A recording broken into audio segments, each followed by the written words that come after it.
अस्सलाम वालेकुम। हमारा आज का टॉपिक है वर्नियर कैलिपर्स और इसमें हम ये डिस्कस करेंगे कि वर्नियर कैलिपर होता क्या है और हम इसको किस तरह से यूज़ कर सकते हैं इन डिफरेंट एप्लीकेशंस। ये देखें, ये वर्नियर कैलिपर है और it is a precision instrument use for measuring depth, internal and external diameters of objects more accurately. It was devised in 1631. अब एक सवाल पैदा होता है कि मेजरमेंट करने के लिए तो सिंपल स्केल भी मौजूद है, आखिर हम वर्नियर कैलिपर से ही मेजरमेंट क्यों करें? तो इसका देखें एक जवाब है, आइए डिस्कस करते हैं। Vernier calliper versus ruler. देखें, एक ये रॉड है जिसकी लेंथ मेजर करनी है और मैं एक ये वाला स्केल इस्तेमाल कर रहा हूँ जिसमें डिविजन्स मुझे दी हुई हैं सेंटीमीटर में। मतलब ये एक 1 सेंटीमीटर है, ये 2 सेंटीमीटर है, ये 3 सेंटीमीटर है और ये 4 सेंटीमीटर है। अब अगर आप देखें तो क्या कंक्लूड करेंगे कि इस रॉड की लेंथ 3 सेंटीमीटर से ज़्यादा है और 4 सेंटीमीटर से कम है। बट हमारे पास कोई ऐसा मेथड नहीं है जिसकी मदद से मैं ये बता सकूं कि 3 सेंटीमीटर से कितनी ज़्यादा है और 4 सेंटीमीटर से कितना कम है। अंदाजे से तो कह सकते हैं, हम ये भी कह सकते हैं भाई, चूँकि इसकी लेंथ 3 सेंटीमीटर और 4 सेंटीमीटर के दरमियान में आ रही है तो समवन कैन कंक्लूड कि ये 3.5 सेंटीमीटर होगा। कोई ये कह सकता है चूंकि 3 सेंटीमीटर के करीब है इसलिए ये 3.3 सेंटीमीटर होगा, वगैरह वगैरह। लेकिन अगर मैं चाहता हूँ कि मुझे इससे बेहतर मेजरमेंट मिल जाए तो उसके लिए क्या करना पड़ेगा? उसके लिए मुझे एक ऐसा स्केल लेना होगा जिसमें डिविजन्स छोटी हों। अब देखें, ये एक और रूलर है, इसमें 0 से लेकर 1 सेंटीमीटर के दरमियान में टोटल 10 डिविजन्स है। अब 10 डिविजन्स होने का क्या मतलब है? हर सेंटीमीटर में 10 डिविजन्स हैं। इसका मतलब है कि हर डिवीजन 1/10 सेंटीमीटर यानी कि 0.1 सेंटीमीटर की होगी। तो अब अगर मैं इस रॉड की लेंथ मेजर करना चाहूँ तो आप देखें, ये 3 सेंटीमीटर, 3.1 सेंटीमीटर, 3.2 और 3.3 सेंटीमीटर। यानी अब इस रॉड की जो टोटल लेंथ है वो 3.3 सेंटीमीटर से ज़्यादा है और 3.4 सेंटीमीटर से कम है।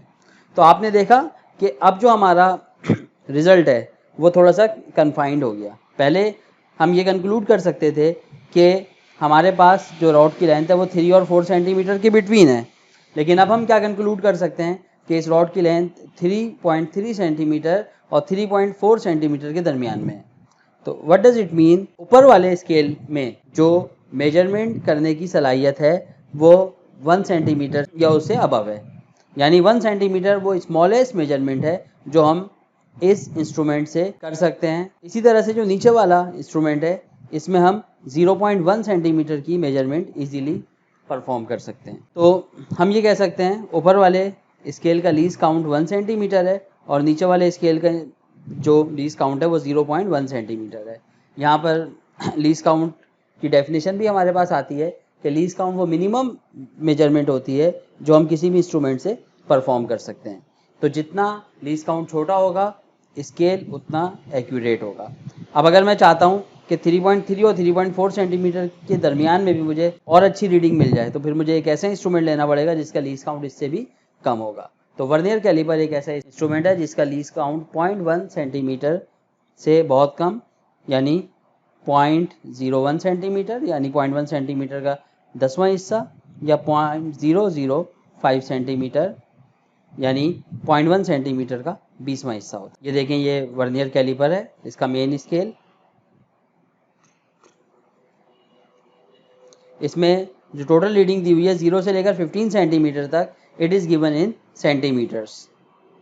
और आप ये देख सकते हैं कि हर सेंटीमीटर में 10 स्मॉल डिवीजन्स हैं, यानी कि एक स्मॉल डिवीजन जो इसमें है वो 0.1 सेंटीमीटर की है। इसके बाद ये दूसरा स्केल है, this is called vernier scale और it can slide over main scale.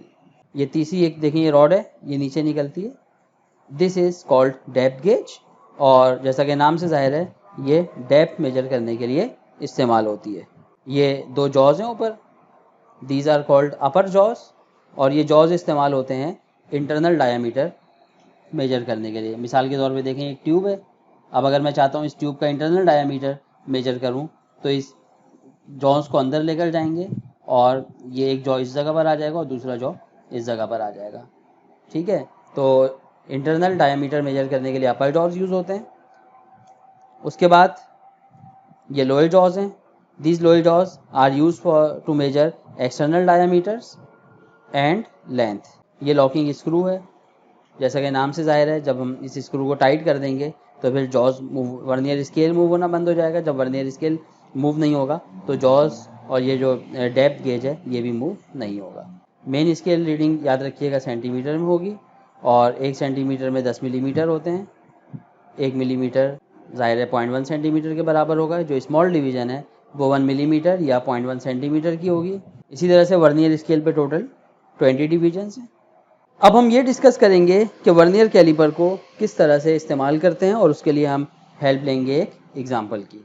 Sir ठीक है, यहाँ पर हम मेजर करने जा रहे हैं एक सॉलिड सिलेंडर का वॉल्यूम। तो we will solve it by step. तो सबसे पहला काम हमने क्या करना है, सबसे पहले हम मालूम करेंगे least count of our vernier calliper. Least count का जो फॉर्मूला है वो क्या है, value of smallest division on main scale divided by number of divisions on the vernier scale.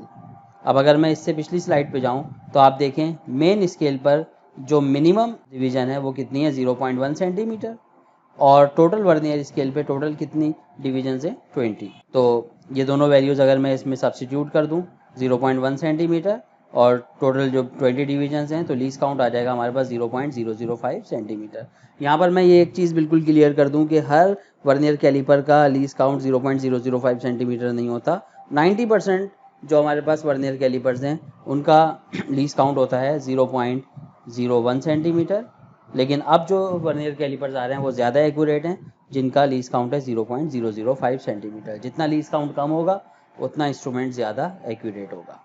Least count मालूम करने के बाद दूसरा स्टेप है वर्नियर कैलिपर के लोअर जॉज में सिलेंडर को लगाना। सबसे पहले वर्नियर स्केल को मूव कराएंगे, इतना मूव करवाएंगे कि सिलेंडर की जगह बन जाए। उसके बाद सिलेंडर रखेंगे।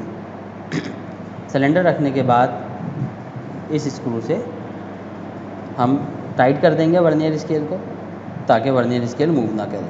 अब हमने टोटल 2 रीडिंग्स लेनी है, एक लेनी है मेन स्केल रीडिंग और दूसरी लेनी है वर्नियर स्केल। मेन स्केल की वो रीडिंग नोट करेंगे जो वर्नियर स्केल के 0 से कोइंसाइड करे या उसके लेफ्ट पर हो। अब अगर आप यहाँ पर देखें, यहाँ पर मेन स्केल रीडिंग है 1.8 सेंटीमीटर, क्योंकि मेन स्केल पे 1.8 वर्नियर स्केल के 0 से लेफ्ट पर है। इसको बड़ा करके देखते हैं।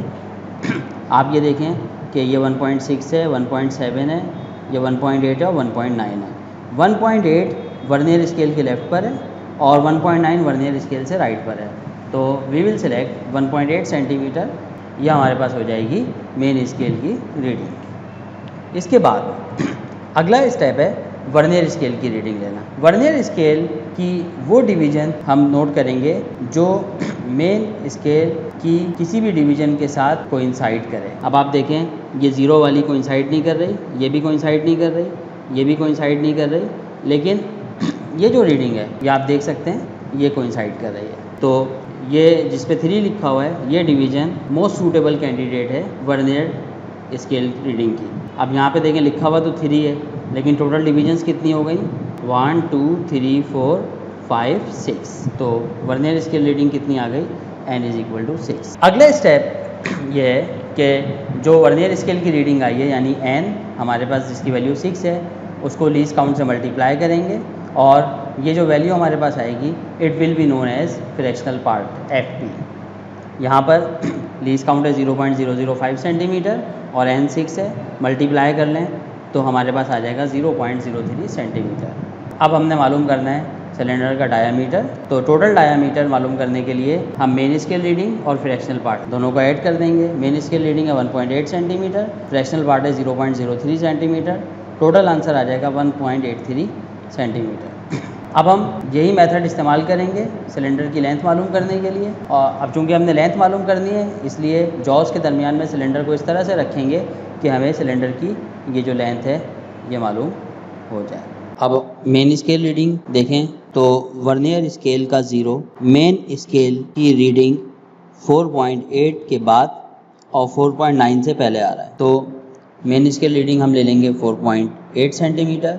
वर्नियर स्केल रीडिंग के लिए अगेन हम वो डिवीज़न ढूंढेंगे जिसमें मेन स्केल और वर्नियर स्केल की डिवीजन्स कोइंसाइड कर रही हूँ। तो अगर हम यहाँ पर देखें तो ये जो वर्नियर स्केल की पहली डिवीज़न है ये सबसे बेहतर कोइंसाइड कर रही है मेन स्केल के साथ, तो वर्नियर स्केल रीडिंग हो जाएगी 1 डिवीजन। फ्रैक्शनल पार्ट के लिए n और LC यानी लीस्ट काउंट को मल्टीप्लाई करेंगे तो n की वैल्यू 1 है, LC की वैल्यू 0.005 है, तो इनको मल्टीप्लाई करके आंसर आ जाएगा 0.005 centimetre. Total length will be equal to main scale reading plus fractional part. Length है 4.8 सेंटीमीटर और फ्रैक्शनल पार्ट है 0.005 सेंटीमीटर। एडअप करके आंसर आ जाएगा 4.805 सेंटीमीटर। तो length is estimated as 4.805 centimetre. अब हमारा जो असल टास्क है वो है वॉल्यूम मालूम करना इस सिलेंडर का। हमें पता है किसी भी सिलेंडर का जो वॉल्यूम होता है उसका फॉर्मूला होता है पाई आर स्क्वायर एल। यहाँ पर डायामीटर जो सिलेंडर का है वो 1.830 है, लेकिन हमें यूज़ करना है रेडियस। तो आपको पता है रेडियस होता है डायामीटर का हाफ, तो 1.830 को हम 2 से डिवाइड कर देंगे। लेंथ है 4.805 सेंटीमीटर। लास्ट स्लाइड में हमने डिस्कस किया था कि किस तरह से हमने ये लेंथ मेजर करी है। ये रेडियस आ गया 0.915 सेंटीमीटर। वॉल्यूम के फॉर्मूले में पाई की जगह पाई की वैल्यू रख दी, आर की जगह आर की वैल्यू और एल की जगह एल की वैल्यू। सिंप्लीफाई करके we got volume 12.638 cubic centimetre. तो इस तरह हमने सॉलिड सिलेंडर का वॉल्यूम मालूम किया है वर्नियर कैलिपर की मदद से। सबसे पहले हमने रेडियस फाइंड किया, फिर लेंथ फाइंड की, फिर formula V is equal to pi r square l को यूज़ करके हमने वॉल्यूम मालूम किया। उम्मीद है आप तमाम लोग इसको समझ गए होंगे। अगर आपका कोई भी क्वेश्चन हो तो प्लीज़ कमेंट में लिख दीजिए। Thank you very much.